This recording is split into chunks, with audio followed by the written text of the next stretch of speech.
Weekend drying out, pleasant highs tomorrow near 75, around 80 for Mother's Day. Get ready for Riverbend, June 9th through the 17th, featuring discounted admission now at area Circle K locations with the latest festival admission now at their website, riverbendfestival.com. And I'm Storm Machine 12 Chief Meteorologist Patrick Orr. On Nooga Radio, AM 1240 and 92.7 FM. The Tennessee Valley's news, talk, and sports leader. Nooga Radio, AM 1240 and 92.7 FM.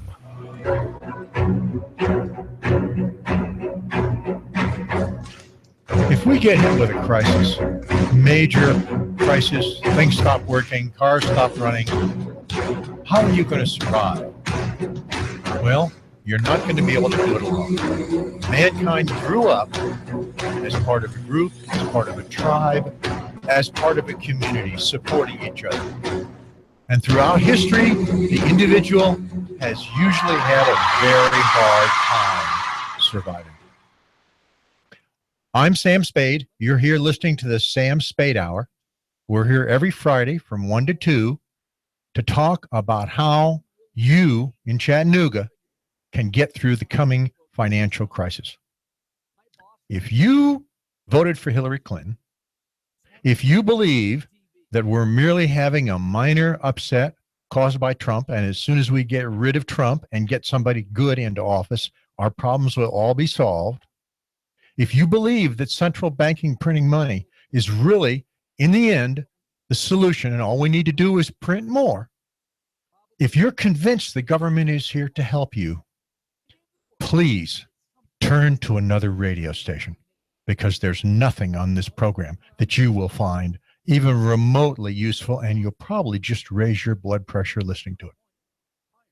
But if you're worried about the way our country is going, our city, our civilization, if you're concerned that the economy may be on the verge of collapse, if you're worried about where you're going to get a job tomorrow, if you're worried about how you're going to feed your family if you do lose that job, this is the radio station for you, because we're here to help you get through what is going to be America's second Great Depression.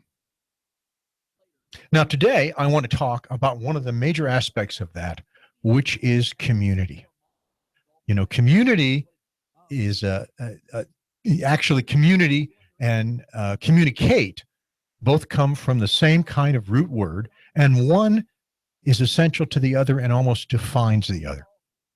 There are many different kinds of communities. There are many different ranges of communities. At the narrowest kind, it's face-to-face communications where you walk up to your neighbor and ask him to help you jumper your car because your battery's dead. At the far end, it's an internet community in which you get together and organize efforts to find out what the truth on the internet really is and what are lies. We're here today to talk not about those two extremes, but about the kinds of communities that are in the middle.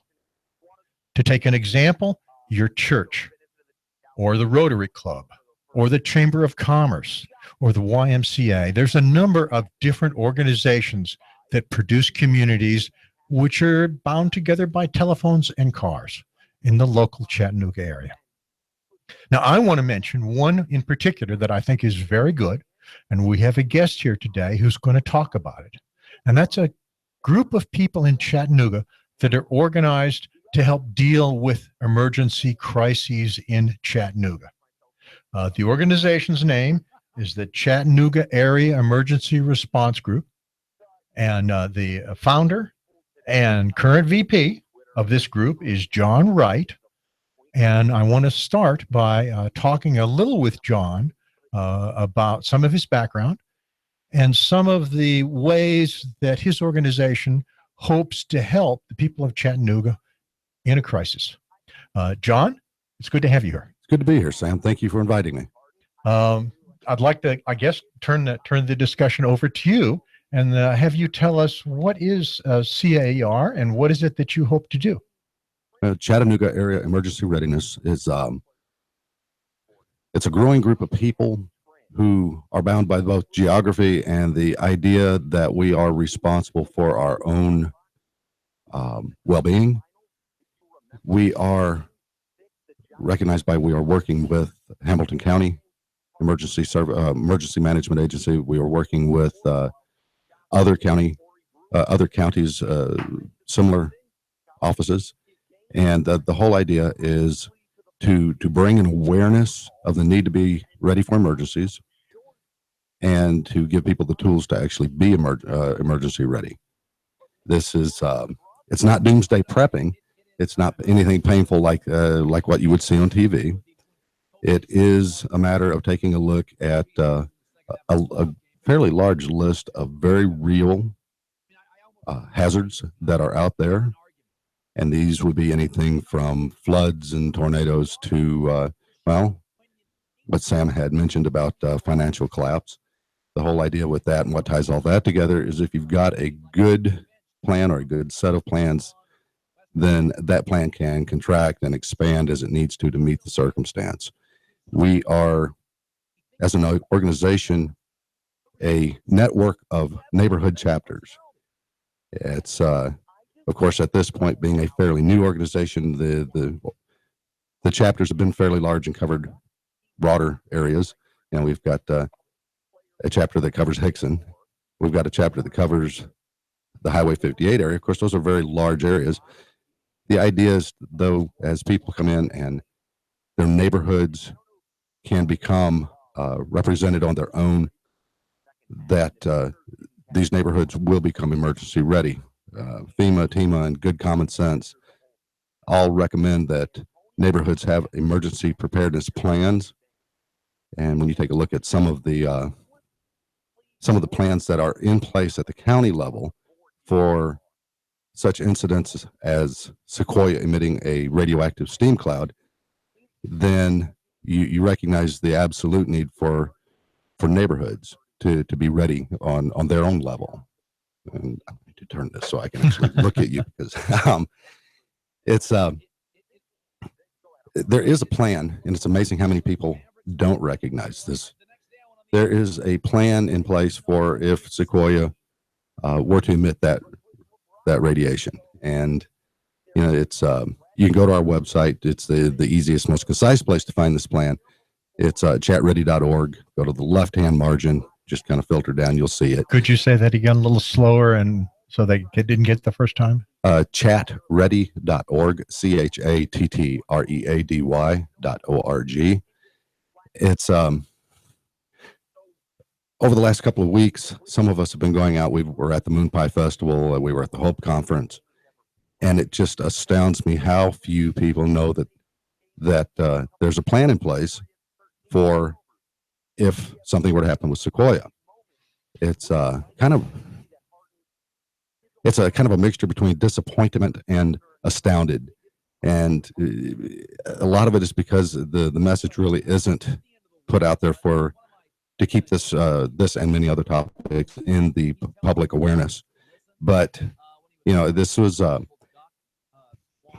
Sequoia has probably the safest nuclear reactor ever devised, but there is still the concern that something could happen to make it release radioactive steam.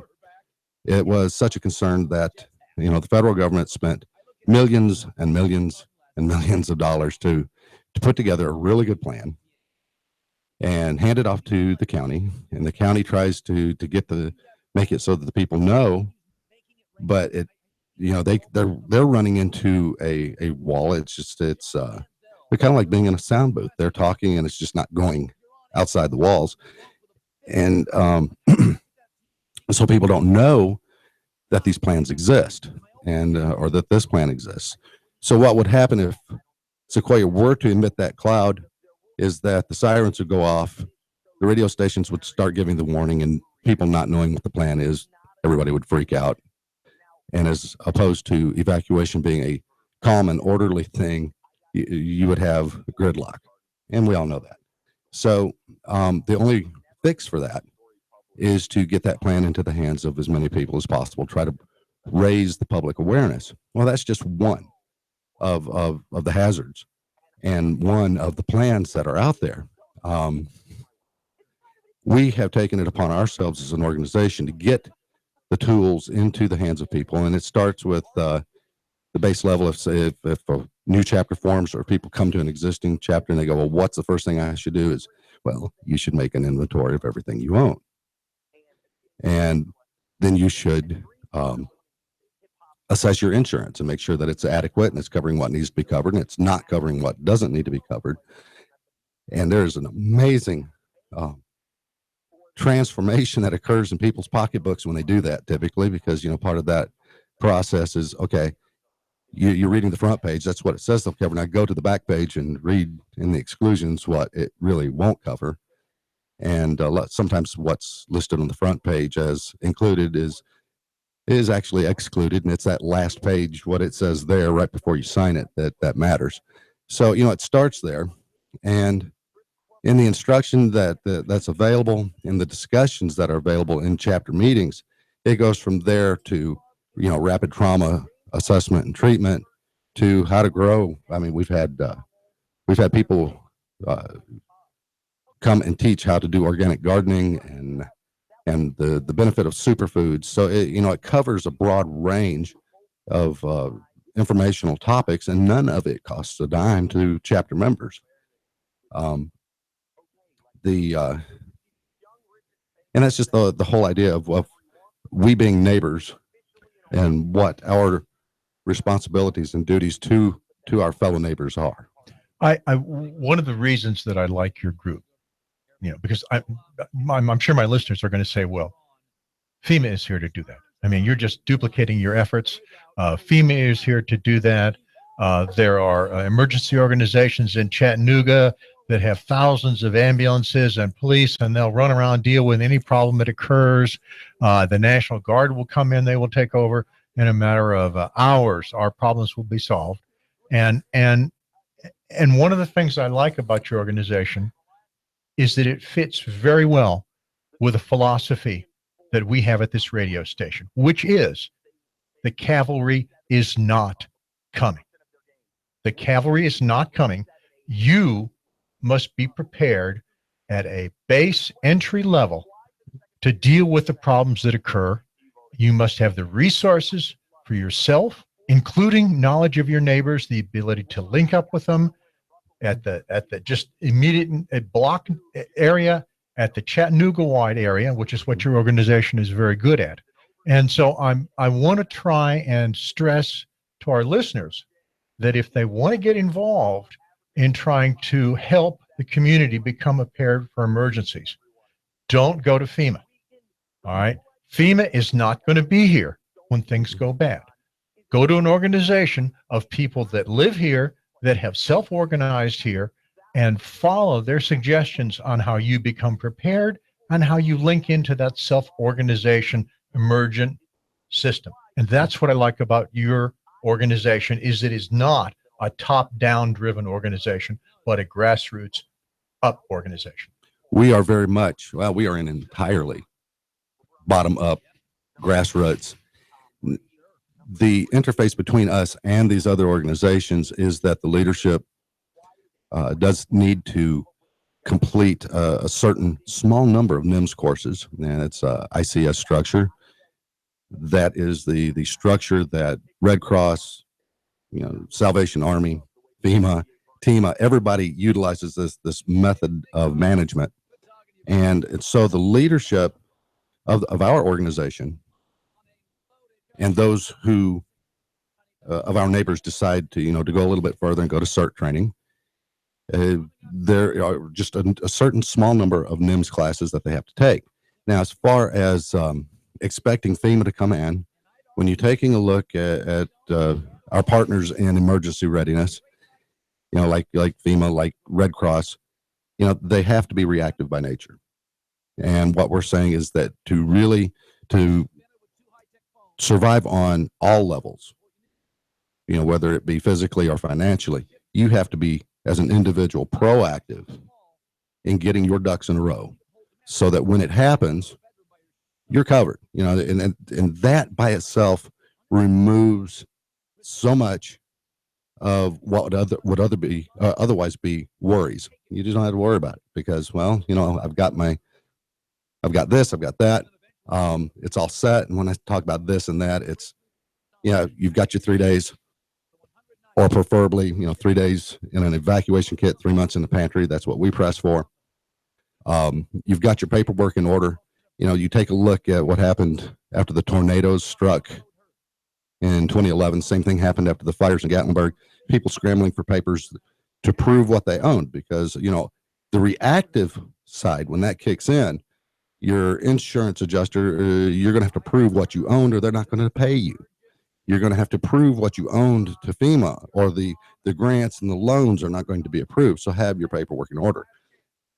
So we're starting that very proactive before the disaster. And it's not like these agencies are holding any information back. It's like I said before, I do not understand why, for the most part, what they're saying in these agencies is falling on deaf ears. Cecil Whaley of TEMA has said repeatedly that there are disasters that they are worried about that will at some point happen, that if people aren't prepared, they're going to die. They have to be prepared. You're listening to the Sam Spade Hour. We are here talking with John Wright, who is the VP and founder of CAER, that's Chattanooga Area Emergency Readiness. And we're talking about the reasons why you should consider his organization as one of the things that you look at for a community to become associated with in Chattanooga. We're talking about the reasons that an organization like this is important.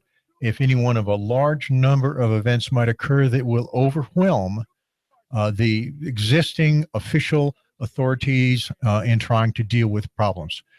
We talk about issues like this every single Friday, 1 to 2. I hope you will tune in next Friday. Now, let me get back to John and ask him why can't I expect the cavalry to come if let us say a dam breaks, all right, and we have this wall of water moving down the Tennessee River, and it goes through a dam, boom, boom, boom, boom, boom. We saw something vaguely similar to this with the situation in Japan with the earthquake. How come I can't just go out and wave down a passing police vehicle and get them to come in and help me deal with things, John?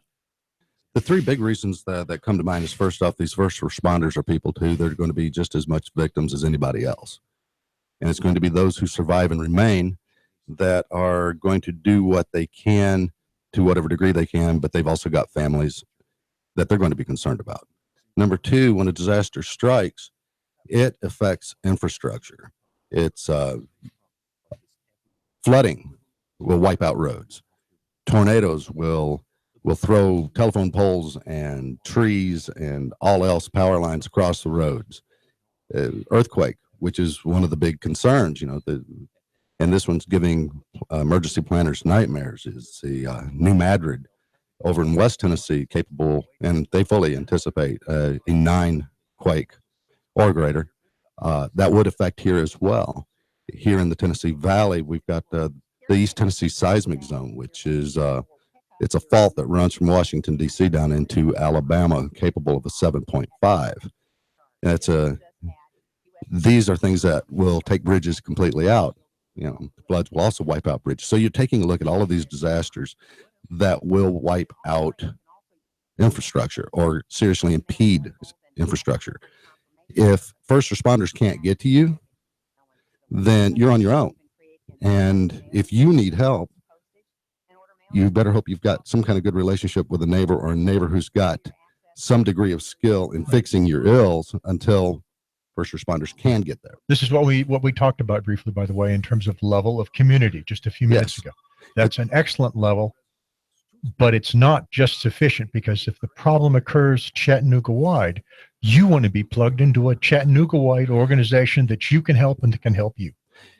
That way you've got not only your immediate neighbors, but then there's that network of other neighbors who can be there for you. And one of the things that we have developed for our use is a backup communication plan. So if phone lines go down, if cell towers quit working, that hopefully some of the repeaters for ham radio will still be up, and if not, instruction to people on how to use just a basic little $30 handheld radio to relay messages, because you can get them forward and you can get help for the neighbors that way. It's and then the third thing is just the number of assets that the government has to come fix you. And for example, Hamilton County has 6 ambulances that it owns. There are agreements in place with private organizations where they might be able to muster 60. And that's not guaranteeing that each ambulance will be able to carry 2 victims, probably 1. And so, just let's just toss something common out there. And if that tornado struck a high school, you're going to have a whole lot more than 60 individuals going to the hospital. So you've got to hope that others of these kids have been taught these skills too. One of the things that we want to bring eventually, and we're waiting for Train the Trainer to be able to actually do this, we would love to be able to bring Teen Cert, which is bring that kind of program as a private, as just basic citizens, not as a governmental entity, but as citizens who share that same goal and mission, to bring that program so that we can start teaching our kids how to take care of each other rather than hurting each other all the time. So, but you got to take a look at the assets. So, you've got the 3 things that the government doesn't have the assets, and they will tell you that we are a partnership. Okay. Well, now I guess my next question is if I were, my listener wanted to become involved in your organization, you mentioned the website. Why don't you give that again, just in case they didn't get it last time? It's chatready.org, CHATTREADY. And right now, what we are in serious need of, any organization of our sort, there's always the fundage thing. Well, the fundage thing for us, we're going to start pressing for that after we get all the appropriate training, which we're relying heavily on Train the Trainer for that. The biggest thing we need, though, is for leaders to step up in the various neighborhoods of Chattanooga. And that would be people of high integrity, people of good character, who are not afraid to do a little bit of study. And we're not talking about taking on college level, you're not going to get a degree, but there's probably about a half dozen NIMS courses that we like for our leaders to take and to get the certification. Some people are put off because these are FEMA courses. They don't want to log on to a FEMA website. And okay. So I've always put the challenge back out there that, okay, if you don't want to take it on the FEMA website, I've got the materials. Do not expect any kind of that it's going to be easier, but we'll test you. It'll be the exact same test. You'll have and as long as you've got the knowledge, I'm good with it. And I know that the other officers and directors of the organization would be good with that too. So, I don't believe that there are obstacles to, obstacle is just something that you're looking for a solution to. Well, you mentioned physical disasters. Let me just point out that the thing I'm most concerned with, is social and economic disasters. I believe they're far more likely than physical, but the end result is the same. Yes. If all of the banks stop issuing money, if they all go on holiday tomorrow and you don't have your credit card doesn't work, what are you going to do to buy food? Multiply that times 150,000 people here in Chattanooga, and you realize that you're suddenly going to have a problem that occurs in Chattanooga wide and nationwide. It's regional, and that's something that is a concern. So, well, all good plans can restart, contract, and expand. You're listening to the Sam Spade Hour. We are here every Friday, 1 to 2, helping Chattanooga get through any crisis that might come through, but especially what I think is coming, which is the Second Great Depression. I hope you'll be back shortly after we get through these important messages.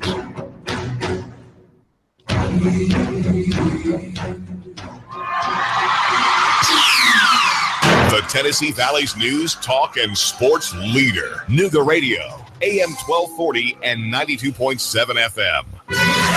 He stole out so much cash, such a huge mountain of cash, that he's become a national star.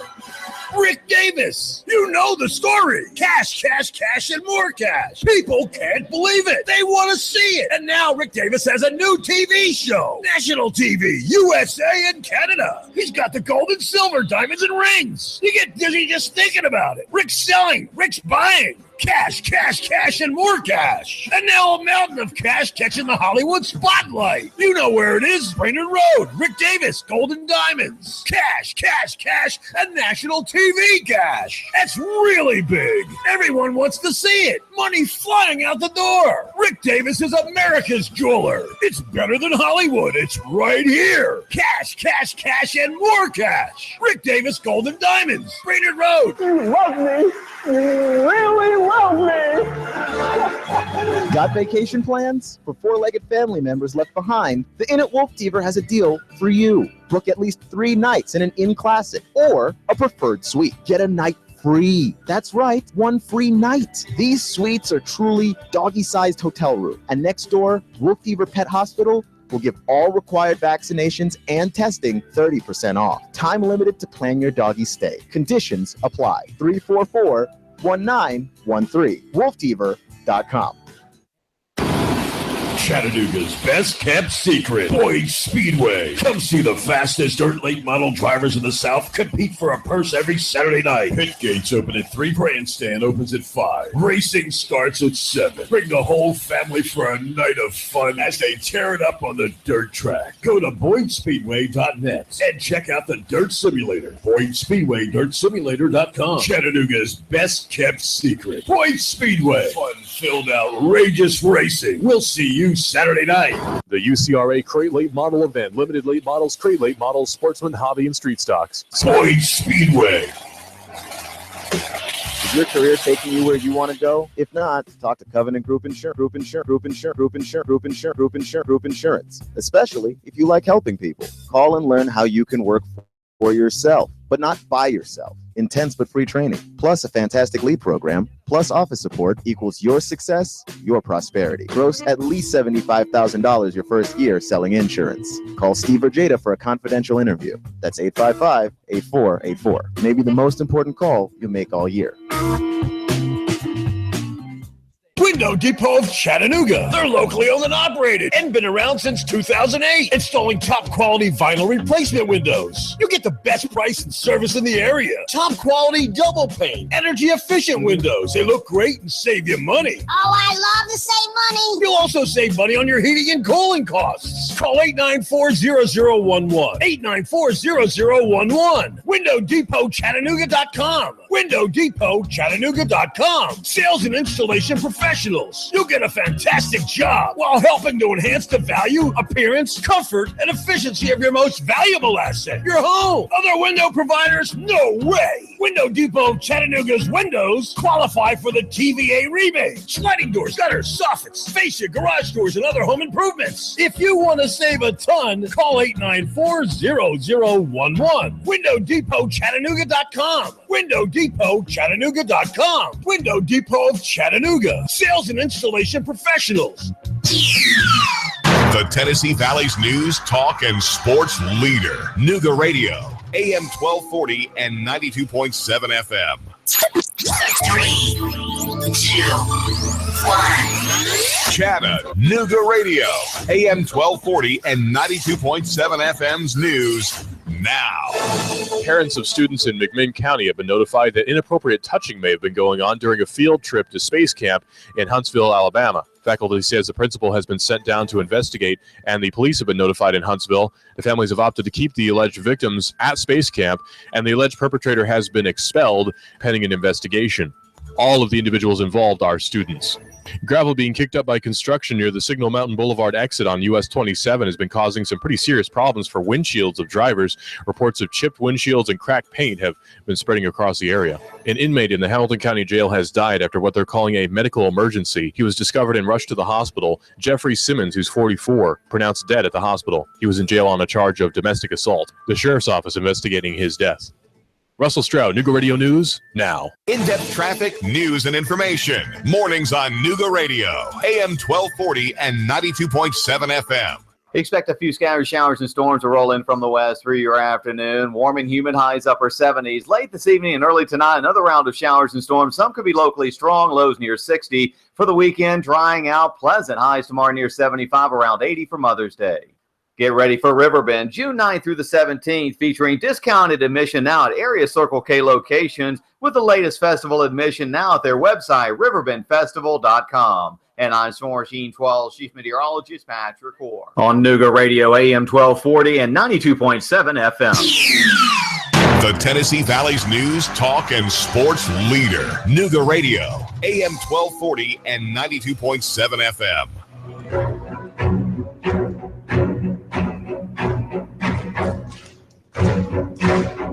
Who should be running our society?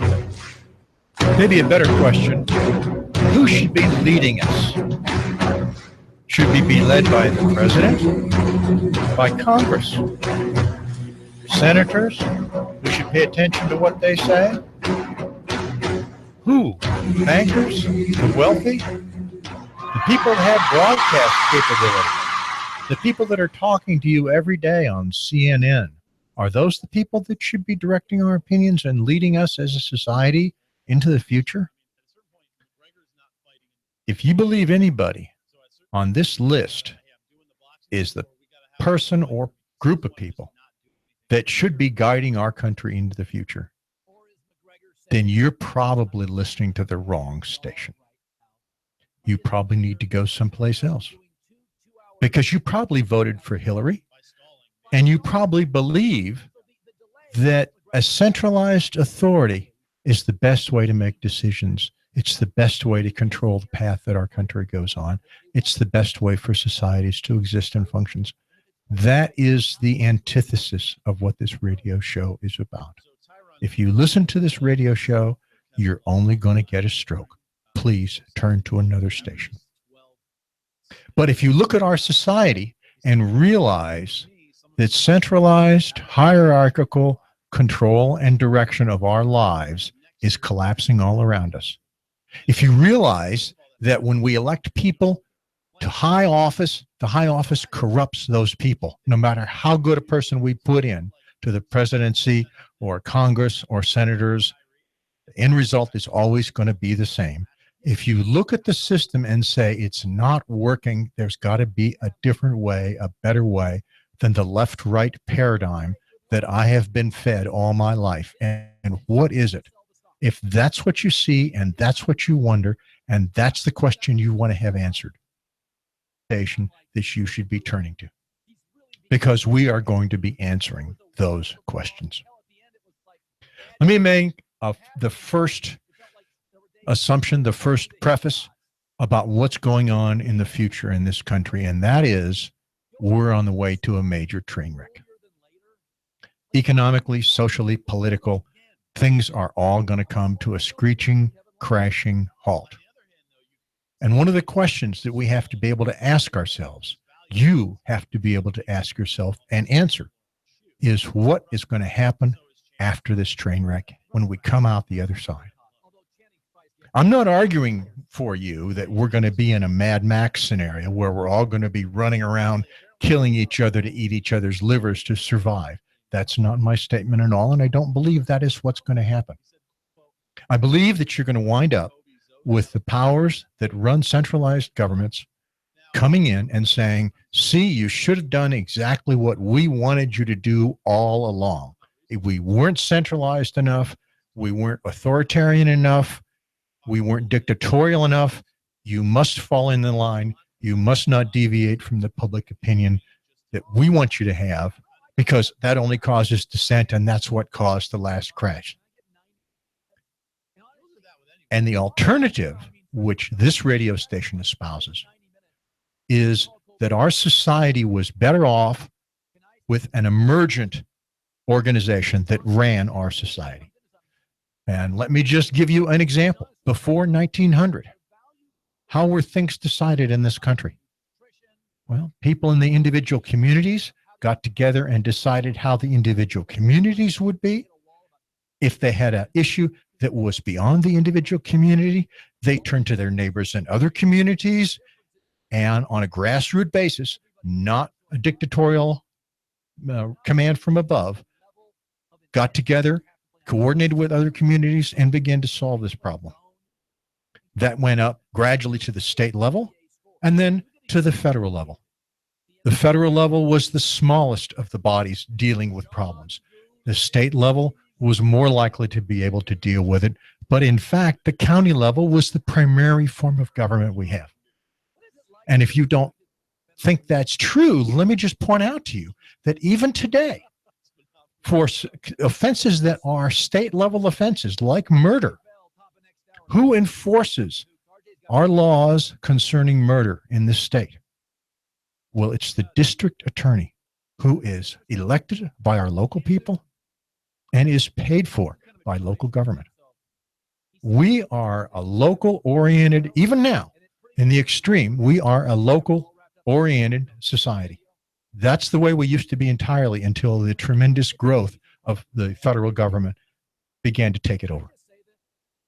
And so what I want to put forward to you is, I don't want you to just shove this off and say, this is not my problem. Because when this crash hits and we come out the other side, you are very much going to have to be a participant in whatever the next society is going to look like, whatever it is going to be structured.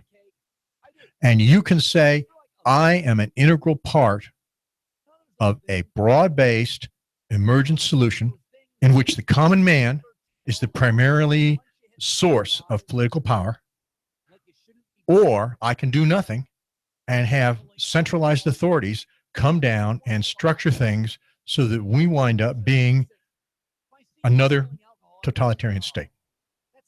And frankly, there's no middle ground anymore. There used to be some. You know, it used to be that you had the world of Leave It to Beaver and Father Knows Best. You had the nice middle-class American, and that is a large segment of our population. That existed before the economic crisis that is coming up because of printed money. That existed before the surveillance state came into existence. That existed before all of the instruments that now scare us so severely really even came into existence. And the net result is that now the government, because of the ability to print money and buy everything around you, because of the ability to listen in on everything you say and do through cell phones, because of the huge database that enables you to find out everything they can about who you are and who you associate and what your political beliefs are.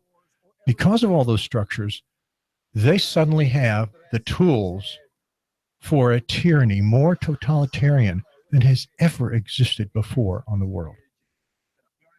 And so now, after this crash, after this crisis, every one of us is going to have to decide, do I want to accept becoming a serf in this new world, or do I want to stand up and become an independent, self-sustained, self-empowered individual who generates political power at the grassroots with other independent, self-empowered individuals to get things done from the ground up? In other words, is our society going to be directed, as it always was until about 1900, by the individual and run for the benefit of the individuals, our families, and the future of our children? Or is it going to be run for those at the top who are most interested in establishing an American empire worldwide, who will do nothing to stop the growth of American power and do everything they can to encourage it through wars, through the use of fiat currency, through the use of information, games, and technologies that are progressively more scary to everybody? And so that's what I wanted to stress, first of all, today, is that the decision that you're going to have to make, and the one I hope you will think seriously about, is whether we want to be an emergent society or we want to be a totalitarian one.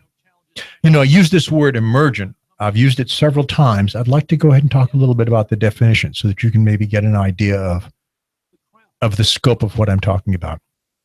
An emergent event is an event that occurs in a group of independent but connected actors who, for some reason, begin to behave differently collectively than they did individually, and in a fashion that was unpredictable if you'd looked at just one of the individual actors.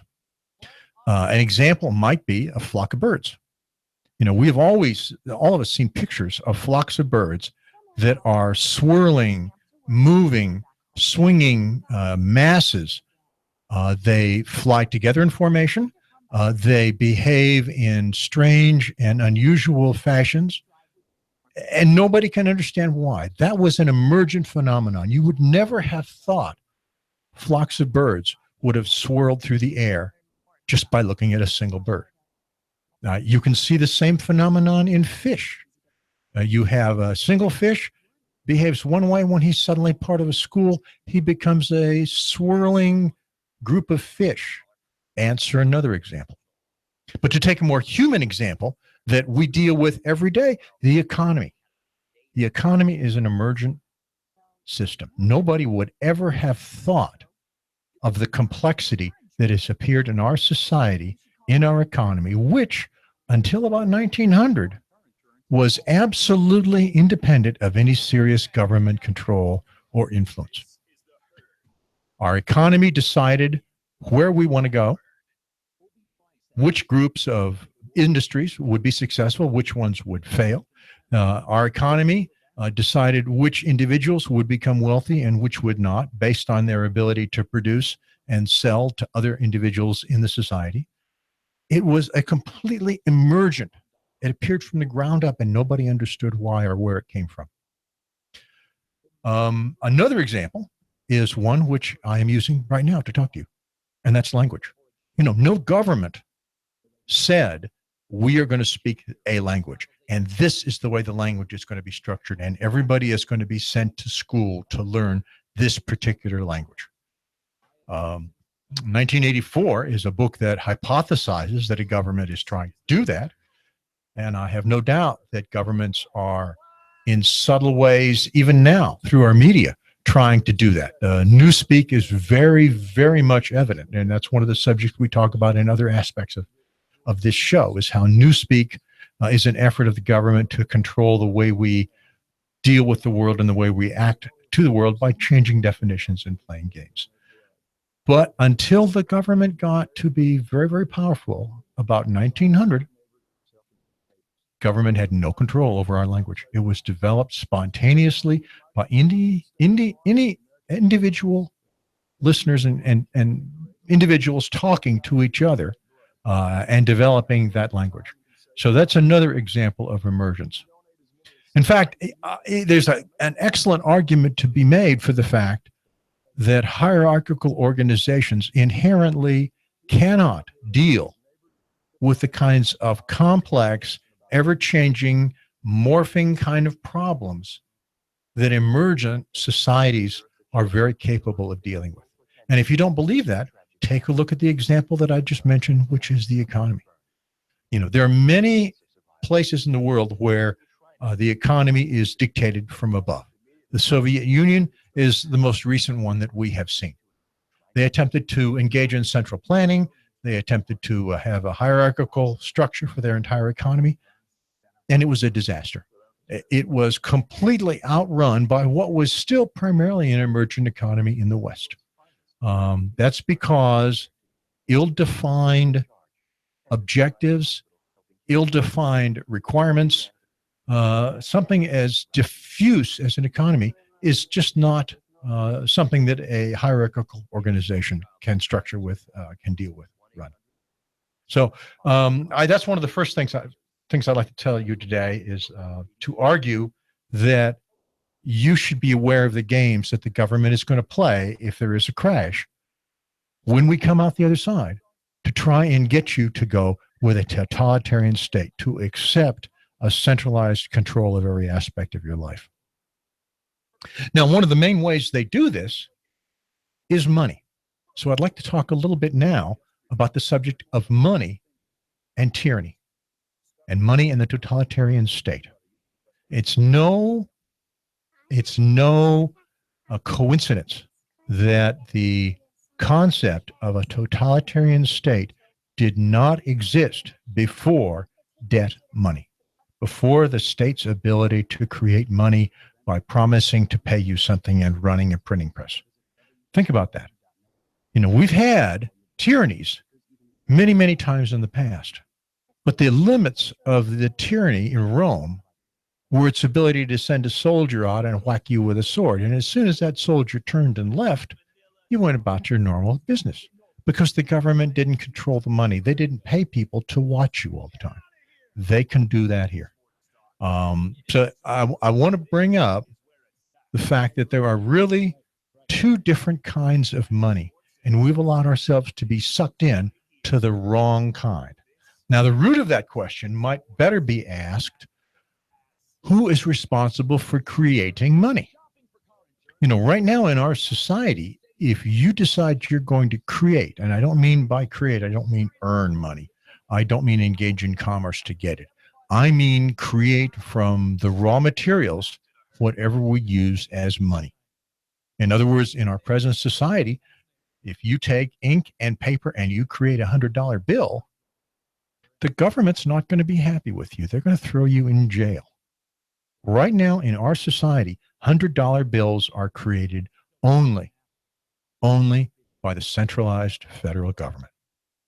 And the reason they do that is that a $100 bill costs about 15 cents to produce. And of course, once the government produces it, they can turn around to CNN and pay for advertisement or buy stock in CNN and thereby gain control of what CNN broadcasts in their radio. They can turn around and subsidize the local police department with that $100 bill and therefore gain control of what the local police and the courts do in terms of jurisdiction and action. They can turn around and pretty much buy anybody they want, including, by the way, the stock market, all the houses in your area. So very quickly, they can wind up buying all the production facilities around you and in the process, impoverish you and force you to be one more welfare slave. That's what's happened to the middle class. There's lots of other nuances to it, but in the end, that is what has happened to the middle class. The wealth and the resources that they had to stay in the middle class has been bought out from under them by the government. Now, the alternative, which, by the way, is an alternative this government had before 1913, our country did before 1913, in terms of production of money. Now, the creation of money before 1913 was something anybody could do. Think about that. Before 1913, the production of money was an egalitarian activity. Anybody that wanted to could take a shovel and a pan and walk down to the local creek and start panning for gold, because gold was money. And what it meant is that it took that source of centralized power generation. It did not exist back then. The government took it over when they began to print money, when the Fed was formed in 1913. But until then, the money that you made from making money, in other words, what is the term for that technically is seigniorage. The money that you made from making money was an industry that anybody could get involved with. Anyone could walk down. The 49ers, as an example, big strikes up on the Klondike.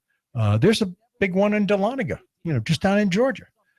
And you can still get involved in doing that if you want, by the way. You can take a pan and a shovel and head on down to Dahlonega and start to pan for gold in a lot of the streams that run through the area. And that's perfectly legal. Until we return to using some form of equity money, meaning money that you have to put in work upfront to create. You can't just generate with a printing press. Until we do that, we are going to be at the mercy of the people that can create the money and buy our world out from under us. And that's what's happening now. That's what's been happening since 1913. So I hope you keep that point in mind when we begin to get involved in the coming crisis as the current debt money situation begins to collapse. Now, let's talk about another subject which I have heard many times. There's a number of books. Rollins writes, Rawls, I'm not trying to pronounce his last name, writes a number of books, The Patriots and several others, which talk about a scenario in which the coming crisis will result in the death of the majority of people in the United States. It'll result in a collapse in which everybody is running around shooting each other, starving to death. It's another Mad Max scenario. I'd argue that this is not the kind of scenario that you have to worry about approaching. It is not impossible. There's very few scenarios that are impossible, but it's very unlikely. And the reason I would suggest this to you is because the people that are steadily increasing their political control over our lives have nothing to gain by that kind of scenario.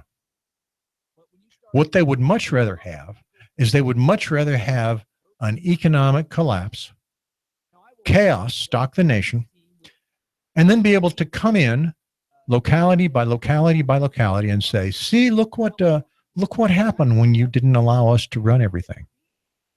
You need to let us run everything.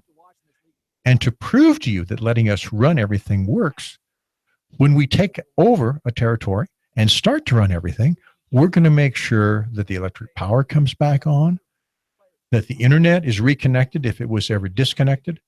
We're going to make sure that there is food, even if we have to do it by going out in the field and confiscating the wheat stalks and bringing them in and distributing them by truck in the street. But we are going to make sure that you have the resources that you need to survive and live.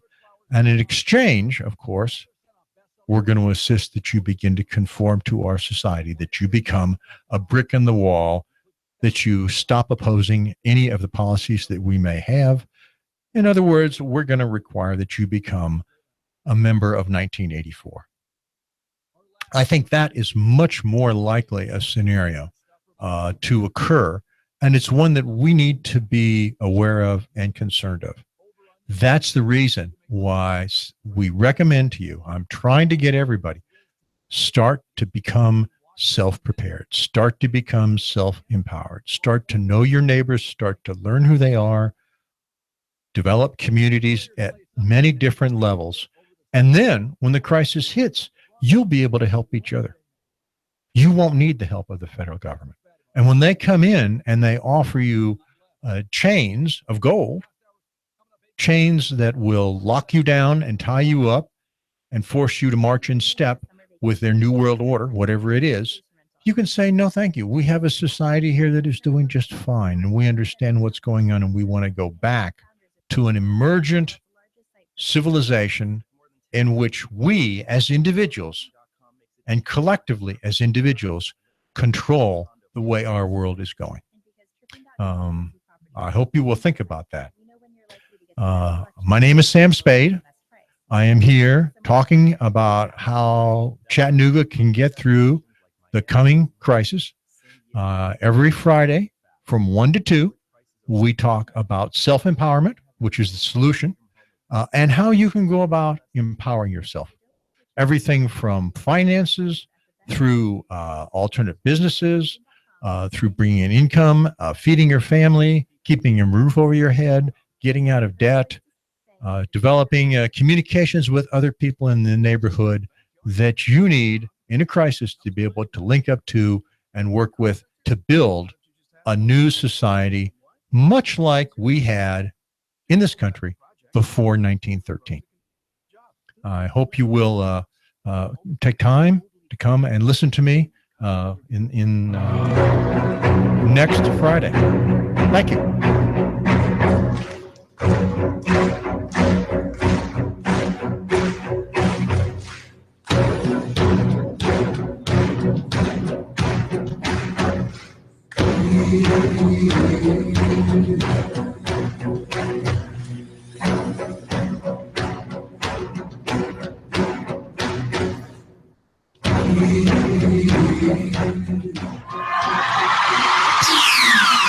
The Tennessee Valley's news, talk, and sports leader. Nooga Radio, AM 1240 and 92.7 FM. Need windows? Hey folks, do you need new windows? Good news. Window Depot of Chattanooga has a great special going on right now. 10 high-quality, energy-efficient double-hung vinyl windows installed for only $29.90. That's right, 10 double-hung vinyl windows, only $2,990. And yes, they qualify for the TVA rebates. Call 894-0011. Window Depot of Chattanooga today, located at 5950 Shalford Road. Call 894-0011 today. Are you shovel ready to build a house, but you're not a builder? Are you shovel ready? Michael's Homes is ready to bulldoze its way to a solution for you. You have ideas on what you want in a house, but you're looking for someone to bring your ideas into a plan and turn your plan into a house. Michael's Homes, custom builder. Michael's Homes has lots available at a new subdivision, River Bay Estates, that's Harrison. Maybe River Watch in Saudi Daisy. Choices galore, lots, houses, beautiful homes all over Chattanooga. The Canyons, Hickson, Crystal Brook, Appleton. Drive in, take a look, consult with us. We build on your lot or ours. Homes-Chattanooga.com. Call 423-413-9929.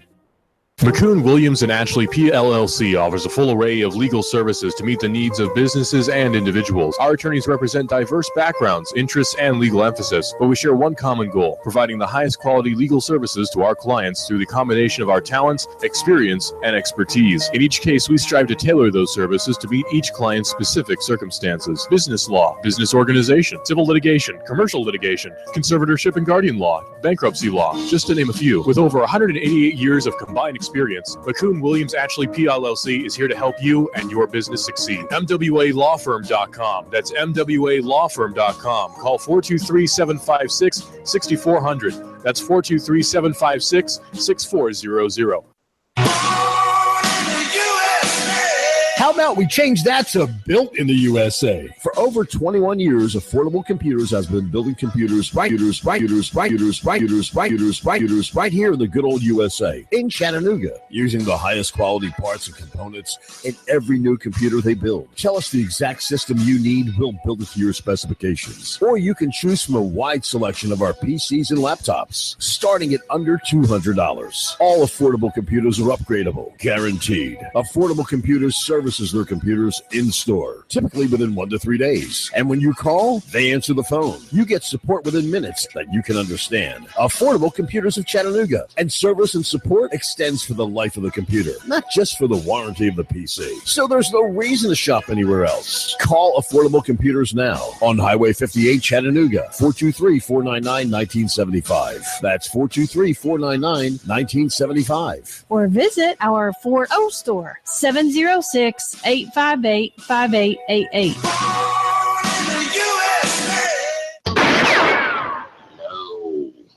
Charge! Get back there, you dang Yankee! Great horny toads, I'm up north. Gotta burn my boots, they touched Yankee soil. Lay down your arms and step forward, Yankee! What the hassle, schmassel? My orders from General Lee is to hold the Macy-Dixie line, and no Yankees are crossing it. You give us 12 minutes and 40 seconds, we'll give you Chattanooga and the world. News Talk 1240. If the South would have won, we'd have had it made. I'd probably run for president of the Southern states.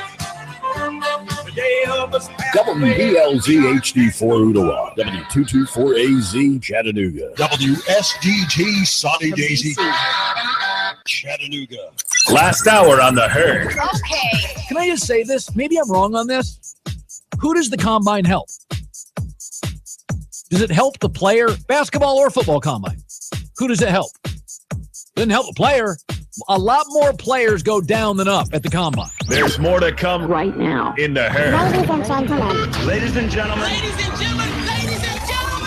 You guys can laugh at me all you want. This is the herd. The herd. With Colin Cowherd. I'm setting the tone. This show on radio. This is the herd. Broadcasting live from Los Angeles. The herd with Colin Cowherd starts now. This is the herd. wherever you may be and however you may be listening. Live in Los Angeles, iHeartRadio, Fox Sports Radio. No TV today, Sirius XM Channel 83. Great last hour, 866-987-2570. You know, it's funny. Has the MVP trophy really become a participation trophy? Now think about that. We didn't give it to LeBron because he sat out games. He had career highs in rebounds and assists, field goal percentage. Because look at what we've had so far. What a joke. Westbrook, he's better than LeBron. He was out in the playoffs in 5 games, shot 39%. James Harden last night quit, and the Spurs win by 34 without Kawhi Leonard. Those guys are the MVP of this league. The Spurs without Kawhi are 8-1. They're 8-1. Last night won by 34 without him. You know what the Cavs are this year without LeBron? 0-8. Who the hell's valuable? Seriously, half these NBA writers, do you watch the games? Do you understand what valuable is? The Spurs are 8-1 without Kawhi. Cavs are 0-8 with all-stars without LeBron. So essentially, the MVP trophy has become a participation trophy. If you play in enough games, you get it. I mean, Kawhi Leonard doesn't pass. He doesn't make teammates better. He doesn't. He's a really talented guy. Doesn't make teammates better. He averages 3.5 assists. In LeBron's quit game, he had 10 assists. In his quit game, you know, the one game years ago, he quit, had 10 assists. Kawhi averages 3.5. Westbrook had a 6 for 23 game in the playoffs. Harden a 3 for 17 and a 2 for 11. Kawhi an 8 for 21. LeBron's worst playoff game was 25 points on 54% shooting, 10 rebounds, 7 assists. I mean, it's just Kawhi this year averaged 26, 6, and 3.5 assists. LeBron hasn't been that bad since his rookie year. Stop trying to find ways to not give LeBron the MVP. Figure out what the word valuable means. The Spurs are 8-1 this year and 14-4 in 2 years. That's a higher winning percentage than with Kawhi. The Spurs winning percentage this year was higher without him. That ain't valuable. Ain't valuable, Pops. Value is LeBron doesn't play. Kyrie, Love, and the fellas 0-8. God, just absurd. Like I did. Last night, the Spurs are better without Kawhi. Seriously. That's the best game they played in the playoffs. They were better without him. I mean, he doesn't pass. That can't be true. I don't know. How valuable is Gronk? They won a Super Bowl without him. How valuable? They're not winning a Super Bowl with a second-tier left tackle. They won it with a second-tier tight end. What does valuable mean? That's what I said about Kevin Durant. Kevin Durant's great. Hell, they won 14 straight without him. He ain't that valuable. Not everybody. Michael Jordan was great. I'm not saying he would. LeBron's more valuable. LeBron leaves a team, they're in disarray. Jordan left the team, 57 wins to 55. Jordan's maybe great. Not everybody that's great's valuable. By the way, not everybody that's valuable is great. Rondo is not a great player. He's really valuable because he can guard. When you're playing Boston, he could guard their best player. So in that series, Rondo was incredibly valuable for Chicago. It's not great. I want to go to Vegas. RJ Bell, pregame.com, the exclusive odds provider of the Associated Press, Twitter account at RJ in Vegas. This is what it's funny. People think I bet sports all the time, and I say I bet bowl games, and I love over-under win totals. For some reason, those are the things that I find value with. Do the average fans, do the wise guys bet over-unders, RJ? Yes, and if you think about it, Colin, this is a real split between the wise guys, the professionals, and the public. Public loves future betting. So that means who's going to win the Super Bowl, what's the odds on the Patriots to win the Super Bowl, for example, and what's the odds on any other team. So, for example, right now, if you look at the Pats and you're thinking about it from the public's perspective, hey, what's the chance of them winning the Super Bowl? 4-1 odds. So 100 wins you 400 if New England ends up winning the Super Bowl. Next team, Cowboys at 9-1, and you just go down the list. Pretty interesting. Pats have more than double the odds of any other team. It really is amazing. In fact, I said this the other day with Garoppolo. You called guys around town. If Garoppolo starts next year and Brady retires tomorrow, the Patriots are still, is it the best team in the league? No, I think that's a close one. I think Pittsburgh's a little better at that point. I think Atlanta even might be a little better. Garoppolo to Brady is about 3.5 points, the downgrade, which is not a ton. And it's really a lot of optimism about Garoppolo and also Belichick in the way that his system is able to plug and play to some degree. Though you might go back and say, well, with the Browns, that wasn't the case way back in the 90s, but it's been a long time with the Pats. And obviously everyone references Castle and the 11 wins. Hey, just doubling back real quick, though, with the win totals, though, so the public likes the future bets. The wise guys really do like the win total. That's what I like. I've always, because I do believe, like, I'll give you an example. The Rams are favored in only one game. I went and looked this yesterday, but yet the over-under total is like 4. So, you know, I look at the over-under total on the Rams, and my takeaway is, well, they're only favored in one game. I should take the under. Is that the way a wise guy looks at it? No, not at all. In fact, the Rams, just to be very specific, their over-under is 5.5 wins. Okay, 5.5, but they're only favored in one game. Think of it, and not to get too technical, so we'll do this in 15 seconds. It's fractional wins, right? So let's just say you have a 10% chance to win a game. So you're a huge underdog in the game. You still get 0.1 wins in the eyes of the wise guys. And if you have a 90% chance, you get 0.9 wins. And that's the way they do it. They actually look at each individual game, gives it a fractional win percentage, and sums those, and that's going to be pretty much your win total. That's why they're professional. Now, what about when you looked at the over-unders, and again, for somebody listening in their car, Vegas gives you a number for every NFL team. Let's say New England's 12. You as a guy can bet they'll win under 12 or over 12. Now, I generally bet the unders on virtually everybody. This year, I bet the over. I've already bet it. I bet the over on New England, but I bet the under on Carolina, the under on Tennessee. What do you make of parity right now? Wow, parity. I mean, it's been a long time. We've been talking parity in the NFL, but these win totals, man, they just scream it. Check this out. There's 17 teams of the 32 that have a win total that's either one game above or one game below 500. So between 7 and 9 wins, so one game above or below 8 and 8, it's more than half of the league. I mean, think about it. Just one interception late instead of scoring that touchdown, just one fumble, you know, whatever those single plays that swing a game can make the difference between going 9-7 and, you know, making the playoffs as the 6th seed or going 8-8 and not making the playoffs. And literally there's more than half the league in that range where that one extra win could get them into the playoffs. Let me give you another example of parity. Denver Broncos, right? Won the Super Bowl just recently, popular team. Of their games, they only have one that they're outside of a 4-point favorite or a 4-point underdog. So think about that range, right? If you're a 4-point favorite, 4-point dog, there's an 8-point range in there.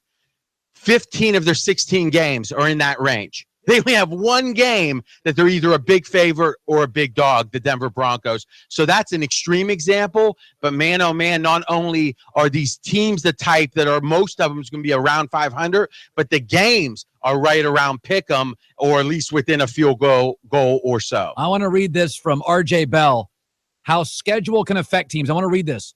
A lot of New York Giant fans in my audience. The Giants play 4 games coming off their bye. With Giants with a combined 22 less days of rest than their opponents. That's the worst in the NFL. The fact that you found that is amazing. Plus, the Giants have 4 trips into the Mountain or Pacific, giving them more travel miles than any East Coast team. So if you're listening to my show, that tells me, now, is that already baked in Vegas? Absolutely. So let's think about this. You got the power ratings, right? And we talk Pats are the best team, and then you go down the list. Now, you would think, okay, win totals are going to be pretty much correlated to how good the teams are. Oh, no. There's two other clear factors. One is who are they playing? How tough is the schedule? And we hear people talk about strength of schedule, though what's interesting, Colin, is everyone looks at last year's wins and losses to assess strength of schedule. That's not the way to do it. The way Vegas does it is they look at the team's win totals, their expected future wins this year, and then if you look at the strength of schedule based on that, it's a lot more accurate, I believe, and most Vegas guys believe. So you look at how tough the schedule is, and then you look at the situational,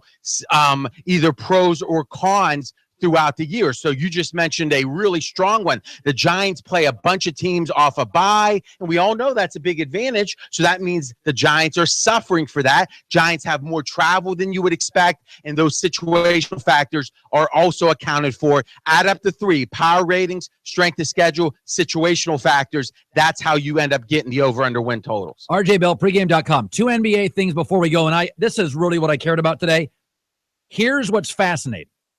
The Steve Kerr effect. He's the coach of the Warriors. He's out. What does Vegas think about him? What is he worth? And the thing is, we always talk about Vegas consensus, but these guys don't always agree, right? Because they're often competing against each other.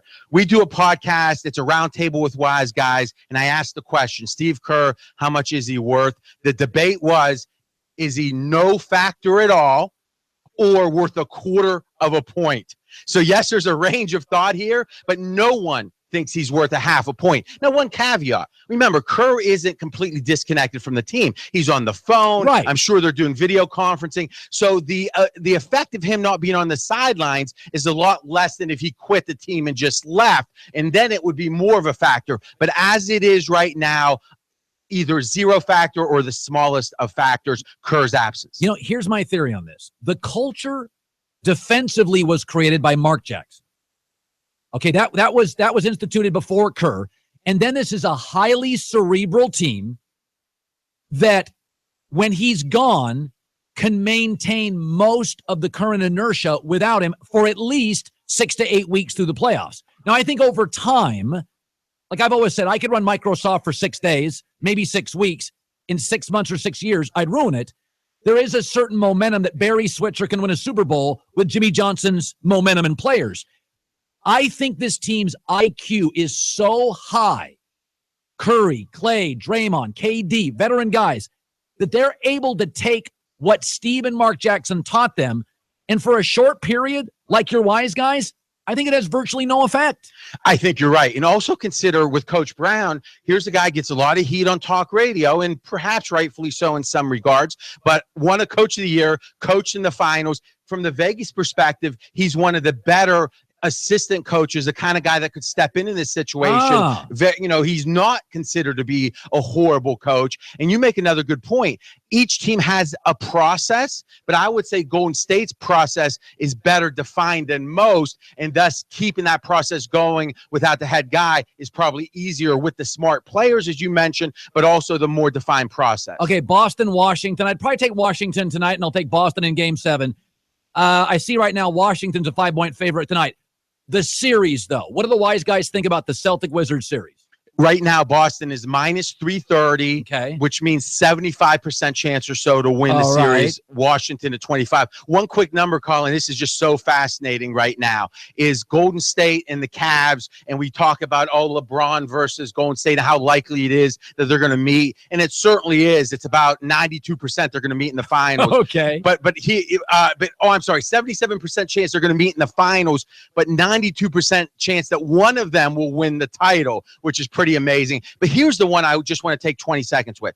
If you bet $100 on Golden State to win the title, you're going to win $36 right now. They're minus 275 to win the title. So 100 wins you 36. If you bet 100 on the Cavs, you're going to win $300. So they're the much better bet. It's 8 times, more than 8 times likely that Golden State wins the title relative to the Cavs. So all this talk about, Golden State and the Cavs 1-2. Yeah, it's 1-2, but the difference between them, the distance is gigantic. Golden State is the biggest favorite in NBA history at this point in the playoffs. Wow. RJ Bell, pregame.com, official odds provider, Associated Press, Twitter at RJ in Vegas. Good talking to you, bud. Thank you. I just saw that number. I want to talk a little bit about futures, but I really wanted, here's the thing about Steve Kerr, is that like if Belichick left tomorrow, Brady in that system for a year, I think would be fine. Is that intelligence in a company, on a team, in a huddle, allows inertia to work longer without a coach. Again, I think coaches matter, but Steve Kerr right now is not worth half a point. Think about that.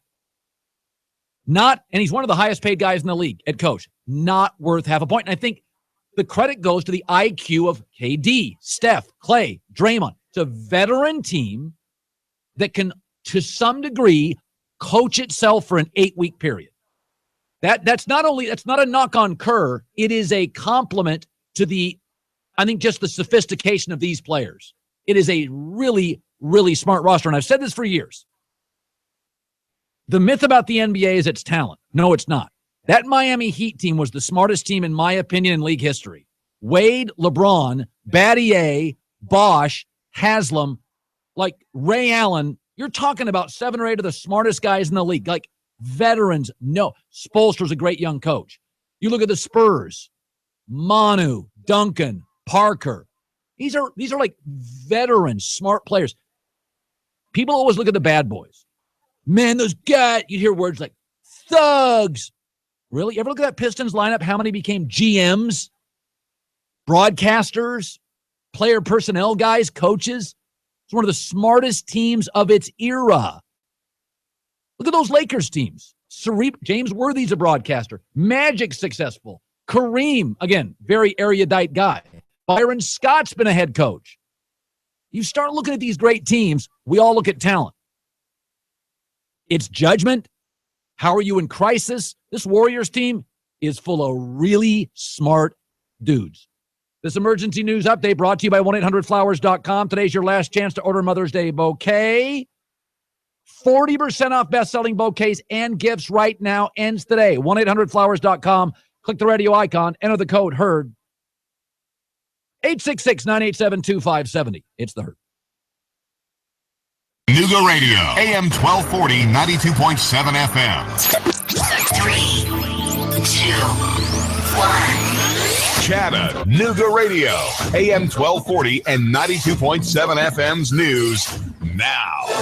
Parents of students in McMinn County have been notified that inappropriate touching may have been going on during a field trip to Space Camp in Huntsville, Alabama. Faculty says the principal has been sent down to investigate, and the police have been notified in Huntsville. The families have opted to keep the alleged victims at Space Camp, and the alleged perpetrator has been expelled pending an investigation. All of the individuals involved are students. Gravel being kicked up by construction near the Signal Mountain Boulevard exit on US 27 has been causing some pretty serious problems for windshields of drivers. Reports of chipped windshields and cracked paint have been spreading across the area. An inmate in the Hamilton County Jail has died after what they're calling a medical emergency. He was discovered and rushed to the hospital. Jeffrey Simmons, who's 44, pronounced dead at the hospital. He was in jail on a charge of domestic assault. The sheriff's office investigating his death. Russell Stroud, Nooga Radio News, now. In-depth traffic, news, and information. Mornings on Nooga Radio, AM 1240 and 92.7 FM. Expect a few scattered showers and storms to roll in from the west through your afternoon. Warm and humid, highs upper 70s. Late this evening and early tonight, another round of showers and storms. Some could be locally strong, lows near 60. For the weekend, drying out, pleasant. Highs tomorrow near 75, around 80 for Mother's Day. Get ready for Riverbend, June 9th through the 17th, featuring discounted admission now at area Circle K locations with the latest festival admission now at their website, riverbendfestival.com. And I'm Storm Machine 12 Chief Meteorologist Patrick Orr on Nooga Radio, AM 1240 and 92.7 FM. Jim and the folks at Chattanooga Paint and Decorating No Color, they can help you find a cheerful hue for the girls' room, a calming neutral for the kitchen. They can even help you find the right stain and seal for that faded back deck. Jennifer, the interior designer at Chattanooga Paint and Decorating, is ready to listen and provide expert advice. Sure, she can help you find the perfect color for your space, adding beauty and value to your home, but she can also help you plan your project so that you get exactly what you need on your first trip without wasting time or money. Tom, the products expert at Chattanooga Paint and Decorating, knows coatings. He can teach you how to protect your home, your biggest investment. Ready to get started? Visit online at ChattanoogaPaint.com for pro tips and inspiration, or stop by the showroom today, 5529 Hickson Pike. That's 5529 Hickson Pike, across from the Valvoline. Ask for Jim. Tell them David sent you. Need windows? Hey folks, do you need new windows? Good news. Window Depot of Chattanooga has a great special going on right now. 10 high-quality, energy-efficient double-hung vinyl windows installed for only $29.90. That's right, 10 double-hung vinyl windows, only $2,990. And yes, they qualify for the TVA rebates. Call 894-0011. Window Depot of Chattanooga today, located at 5950 Shaliford Road. Call 894-0011 today. Got vacation plans? For four-legged family members left behind, the Inn at Wolf Deaver has a deal for you. Book at least 3 nights in an Inn Classic or a preferred suite. Get a night free. That's right, 1 free night. These suites are truly doggy-sized hotel room. And next door, Wolf Deaver Pet Hospital will give all required vaccinations and testing 30% off. Time limited to plan your doggy stay. Conditions apply. 344-1913. WolfDeaver.com. I've been a customer at S&S 14 years. It's way out of my way, but I'm well treated. I believe what I'm told. Price is reasonable. David Tulis here. Make an S&S appointment today. This week, get $50 off any 30,000-mile service or timing belt repair. And get a free combat knife as a gift. S&S Auto Repair specializes in Toyota, Lexus, Honda, Acura, Scion, Nissan, and Infiniti. 6-time winner of Best of the Best Award in the Times Free Press. 855-3436. ssautorepair.net. 855-3436. Chattanooga's best kept secret, Boyd Speedway. Come see the fastest dirt late model drivers in the South compete for a purse every Saturday night. Pit gates open at 3, grandstand opens at 5. Racing starts at 7. Bring the whole family for a night of fun as they tear it up on the dirt track. Go to BoydSpeedway.net and check out the Dirt Simulator. BoydSpeedway.DirtSimulator.com. Chattanooga's best kept secret, Boyd Speedway. Fun-filled, outrageous racing. We'll see you Saturday night.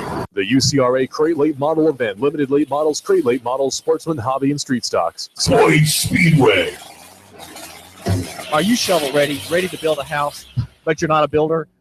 Are you shovel ready? Michael's Homes is ready to bulldoze its way to a solution for you. You have ideas on what you want in a house, but you're looking for someone to bring your ideas into a plan and turn your plan into a house. Michael's Homes, custom builder. Michael's Homes has lots available and a new subdivision, River Bay Estates, that's Harrison. Maybe River Watch in Saudi Daisy. Choices galore, lots, houses, beautiful homes all over Chattanooga. The Canyons, Hickson.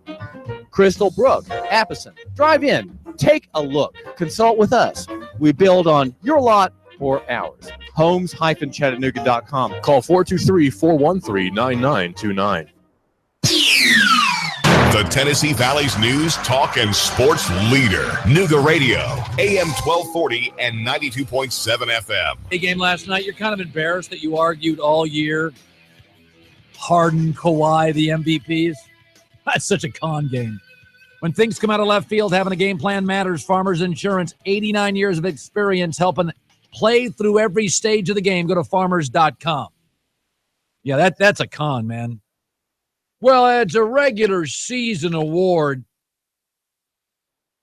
I think people just don't understand the word valuable. That's what it comes down to. Like Kawhi Leonard, the Spurs win more when he doesn't play.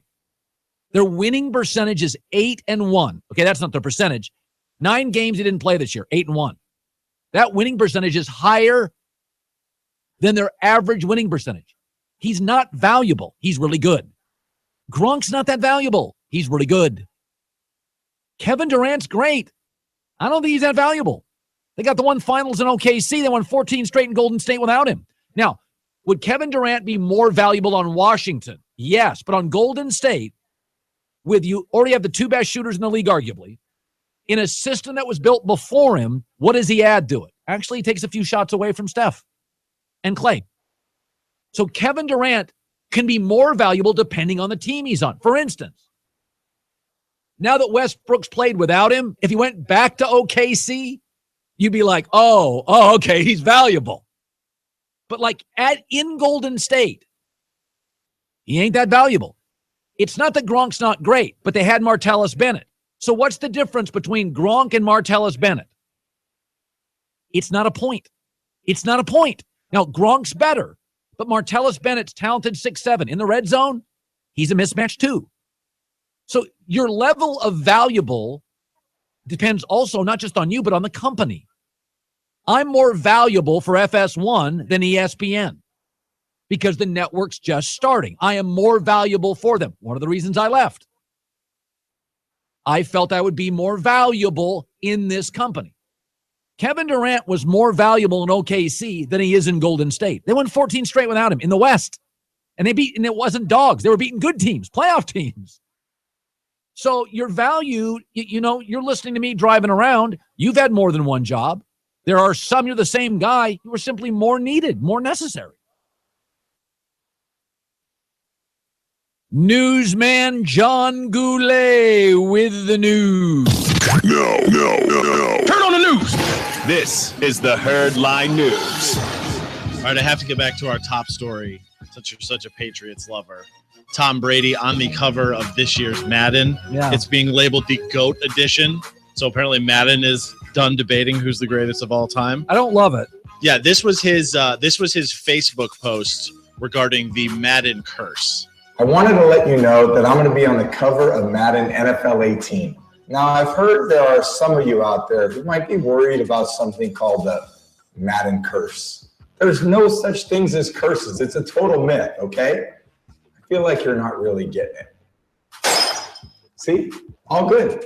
No curse. All good. We got this. Does Tom Brady's greatness, that was him breaking a mirror and walking under a ladder, Yeah. by the way. Does his greatness supersede the Madden curse? Sure hope so. Boston has had issues with curses before. Yeah. Maybe, I wouldn't have done it, but I get why he's doing it. Like, I'm ending my career. I'll show my kids. I did the Madden thing. It's for history. Rob Parker's in the building. And yesterday, he psychotically said that they were going to go 9-7. He said on Undisputed they were going to go 9-7 this year, which we all laughed at.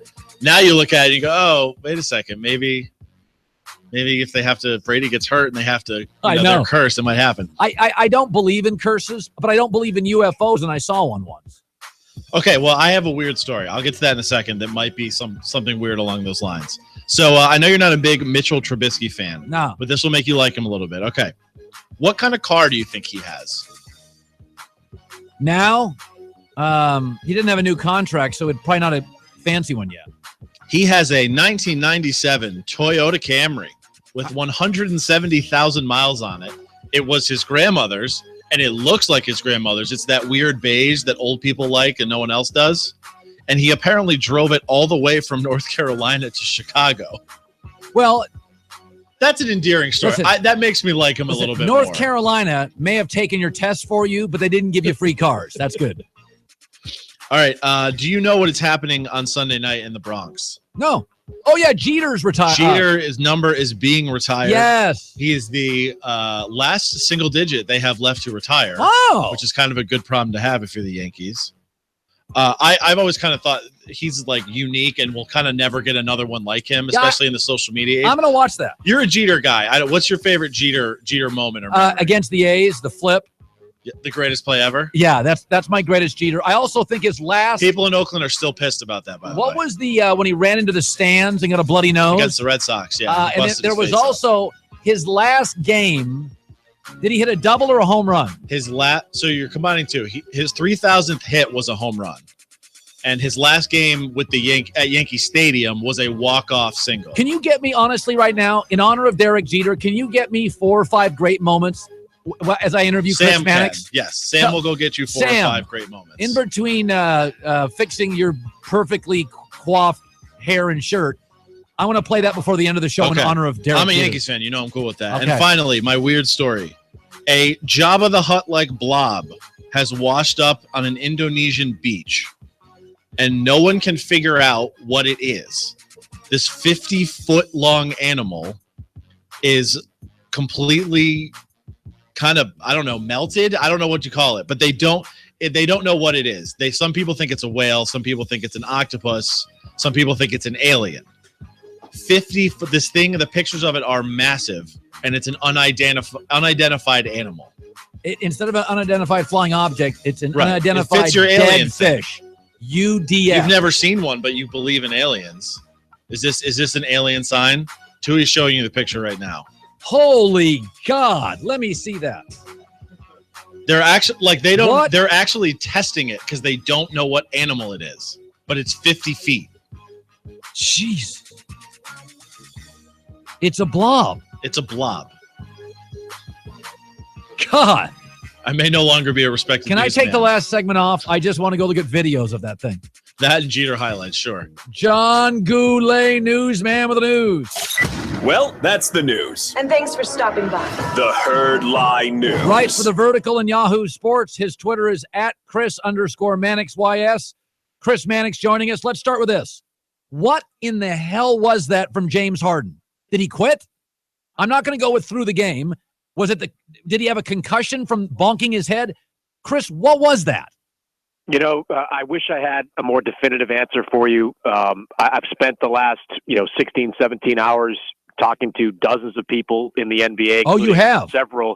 Including several that are close to James Harden, and there really isn't a specific explanation. When it comes to the injury, that wasn't entirely ruled out. But one thing people around him have told me that if he was hurt, he wouldn't tell you if he's hurt. That's just not James Harden's style. I've tried to explore the angle that maybe it was a cause of conflict with Mike D'Antoni. That's what I thought. No, nobody down there really believes that. Mike, and I've interviewed James on several occasions this year, and I've had several conversations with him specifically about Mike D'Antoni. And this isn't to me, Colin, a LeBron, Mike Brown situation back in 2010. That was a situation where LeBron, that last game he played for the Cavs against the Celtics, you had a feeling he quit there, and you had a feeling the relationship with Mike Brown had something to do with it. This is not that. The relationship between Mike D'Antoni and James Harden for most of the season has been a pretty strong one, so they don't think it's that. The one thing I think you have to at least look at is the fatigue factor and all the games and all the minutes James Harden's played. He has been a basketball Ironman for each of the last 3 years, ranking in the top 3 in minutes played in each of the last 3 years. And you saw, and I'm sure you've talked about this, but his comments late in the season, how, we don't rest here, we play all the games. This is a reason why strategic rest can be important for these types of players when you get deep into the playoffs and you don't have anything left in the tank. So no question, though, Colin, when it all comes down to it, James Harden now owns this. This performance now defines him. 2 years ago, James Harden was the guy that pulled the Rockets fat out of the fire and got them to a conference finals. Last year, the mess in Houston was blamed on Dwight Howard, and I think justifiably so. This year, this is on James Harden. So no matter what actually happened, he owns this, and this defines him. Cavs 0-8 without LeBron. Spurs 8-1 without Kawhi. Did the win last night, will it affect Kawhi's MVP chances next year? Because then there's a narrative now over 2 years, 14-4 without him, that he's really, really, really good. At times great. But the system there supersedes Kawhi Leonard. They win with him or without him at the same level. Yeah, it's a good point. It is a remarkable system. I mean, I made the observation last night that at one point, the Spurs were playing with LaMarcus Aldridge or Pau Gasol and basically Becky Hammond's 2015 Summer League team. I mean, that was who that was out there on the floor. And it just speaks volumes about how efficient this system is. I mean, guys come in, they buy into it, they're asked to do certain things, and they do them effectively. Now, the Rockets, they helped out. They look, not just James Harden, but throughout that team, they look lifeless out there. But the system, that's what really matters with this Spurs team. Now, to directly answer your question, I don't believe that this will influence voters because everyone out there knows just how great a two-way player Kawhi Leonard is. Games like the Memphis game that they lost, that to me was still great evidence where Kawhi went off in the fourth of how great a player he is. But I just think it does give you even more evidence that this Greg Popovich system and his ability to identify the types of players that thrive in it, that is the most important part of San Antonio's success. Chris Mannix, The Vertical, Yahoo Sports. I love Chip Kelly. Have defended him. But my knock on him is, give me a second punch. It's kind of like the prop comic. Okay, you make a lampshade funny. Give me new material. Andrew Dice Clay, hickory dickory dock. What's your next joke? I look at Mike D'Antoni, and I'm like, okay, you get the 3. But you're stubborn. You won't play bigs. You gash your point guards. They're done by the end of series. The Warriors do this too, but they